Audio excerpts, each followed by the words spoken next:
Being in AI for the last 3 years, more specifically the last 9 months, engineering AI agents in regulated industries such as finance and public infrastructure, I got asked this question quite frequently, either by one of the 400 plus students that I've been teaching in AI for the last couple of years, and or some business partners or clients. Is it too late to actually be starting in AI in 2026? And in this video, I want to break this, I would say, completely understandable question down for all the AI builders. Why in 2026, especially when I'm shooting this video in April, it's probably the best and the biggest opportunity known to humanity that you can actually now be starting your endeavors and your journey into AI. Because I would quickly want to start maybe with a tweet first by Anthropic, then quickly go through some unit economics of intelligence, and then wrapping up especially the speed where the whole space is evolving. That's exactly why it's a huge opportunity for you to get started in Q2 2026, in July or August or September, pretty much any particular month you can pick, and most likely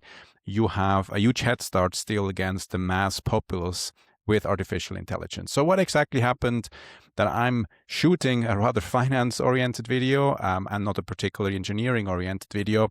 It's pretty much the announcement by Anthropic that, again, their net revenue run rate has surpassed $30 billion. Just to put things into context, they're adding more monthly run rate revenue on top every single month, like for example, a Snowflake or a Palantir would actually be yielding in an entire year. So they're, in other words, essentially adding a Palantir and a Snowflake or a Databricks, these very, very competitive and interesting companies on top every single month. So that's exactly what is happening in artificial intelligence based on Anthropic. But if we kind of zoom out and we look at the bigger picture, yes, there is this heavily growing behemoth with Claude, Cowork and Claude Code and managed agents. They have shipped an array of very, very competitive and compelling products based on Opus. But there's a lot of, I would say, building blocks left to be uncovered that you are then kind of benefiting from when you will be entering the field. So let me quickly go back into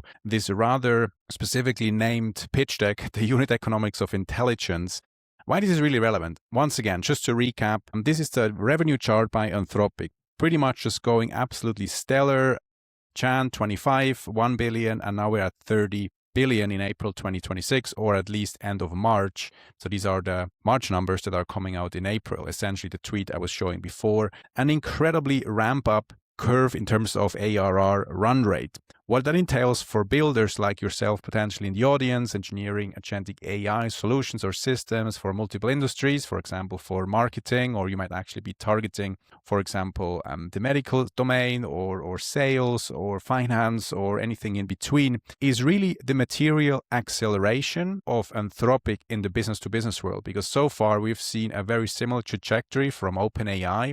Like, for example, if we look at similar services, once again, this is maybe a bit the medium area, like we had Harvey, for example, the law solution and similar solutions before that they were yielding materially fast ramp-ups in run rates.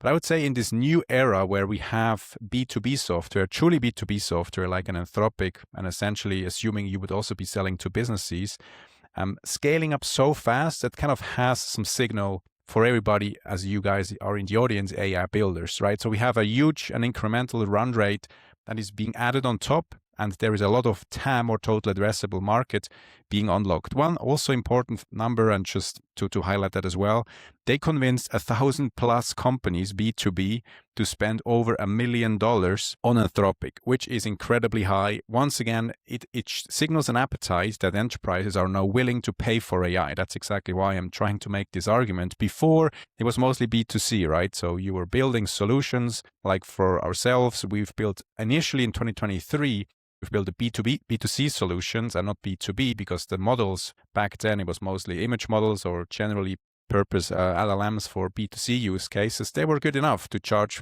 private individuals. But now in 2026, exactly at this very moment, they're becoming insanely good that also enterprises, and this is really the true signal here, spend $1 million+ on Anthropic, and being 1,000 of these very large firms is really a confirmation that you can double down on B2B AI now. Also, a hugely important number I've just highlighted here as well, 60 to 70% of the tokens that are being paid at these large corporations are also open source. So it's not to say that the actual Anthropic ARR is the true intelligence purchase of these 1,000, for example, firms. It is rather 20 or 30%, or maybe 30 to 40% is on Anthropic, and everything else is on open source. And you as an AI builder, most likely would anyway be building on open source, meaning it's exactly what is already happening, and you can then essentially charge money on top. Which again, huge opportunity, as I mentioned beforehand. Anthropic doesn't serve the entire world or the entire B2B market. It is really up to builders like yourself in the audience that have a tailored understanding of potentially a particular region, a particular vertical, a very specific niche job where you bring expert experience on top of the large language model. You build the harness, you build the tools, and you really build the value generating engine. And maybe I put a video here as well, just explaining harnesses and skills and tools for just the broader context.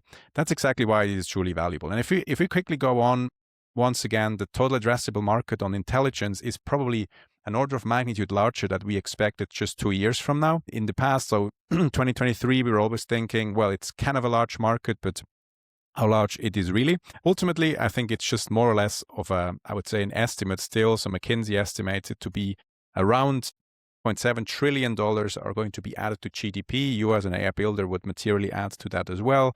And of course, AI spending is ballooning. So with that said, let me quickly wrap it up in terms of a few key takeaways for you guys as a builder. We are still insanely early. We've been saying this for multiple years now, but it's really true, because if we look at the B use cases, they're just really getting started. Most of these firms, they're running paid pilots or piloting itself. They're actually still trying to understand what use cases are we running. And at the same time, the models are getting insanely good. We've seen that, of course, multiple times now, but the models that are coming out now are the first models and the first generation that have been trained on NVIDIA Blackwell, meaning the second most modern chipset. And you can see, for example, in Mythos, it pretty much just shook the world, and they can't release it essentially because it's just too powerful. And that's not even trained on Vera Rubin. That was the previous generation on Blackwell. Now also very soon OpenAI will release their particular models. So models are getting better. We're still very early in the use cases. Once again, you can easily be building on open source as well, and you most likely should. It is much a cheaper context usually, because 60 to 70% of the token consumption most likely is anyway open source, and these revenue ramps are real. That's exactly why maybe I can quickly also wrap the video up with just this chart. What we've seen really in the last 3 to 4 years is an acceleration, not only in value creation based on AI, but really the speed how AI builders are achieving this. What used to take years now takes a few months to actually yield significant revenue and or to really have meaningful revenue, and only really with a small team as well. So we've seen, for example, Sierra, Deal, Legora, or Wiz, they're really achieving these 1 million ARR numbers in an insanely fast pace. At the same time, these teams, for example, an Anthropic in itself is just, in quotation marks, a little more than, I think, 2,500 FTEs or 2,500 individuals, compared that to a Google with an order of magnitude more employees. So you can really be building, you as an AI builder, equipped with all the agents that are running around for you. Of course, everything that is now Claude releasing, you can essentially be leveraging, like the new word editor, of course, the managed agent, and agent advisor strategy that we have also shot a video. Maybe I put that in the description as well, where you're essentially decreasing the cost and increasing the margin. So all these new releases you can literally be benefiting from as an AI builder. You leverage that entirely in your stack, and you do not have to hire sales. You don't have to hire GTM or SDRs or product managers or engineers as early as you would have had, for example, if you were building Workday or if you're building ServiceNow.